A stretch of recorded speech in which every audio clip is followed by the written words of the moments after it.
Welcome home. Home is where you'll spend a lot of time, so let's get familiar with it. First, home offers a bird's eye view of all your different content and which platforms it's going out on. You can scroll through the different days to see what you have coming up or what you've been posting in the past. Head to the top to see a daily post idea. You have quite a few different tools on the right-hand side. Let's go through them. Your to-do list is a great place to keep all your notes that you need to remember when planning your week ahead.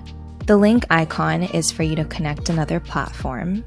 You can upload media, create a strategy, create a post, publish an easy link page, create a to-do list, or invite a team member.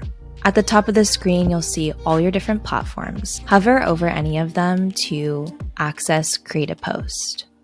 On the left, we have even more tools, such as new post ideas, media collections, our content calendar, easy link, and Make Money, which is all about having a unique referral link that you can share with your friends and family and get rewarded when they become a planner. On the bottom left, you'll see a couple different icons. One is to access your settings page. Next is different growth tips from our team. And lastly, you'll see Plann training. This is a great resource where you can learn all things Plann.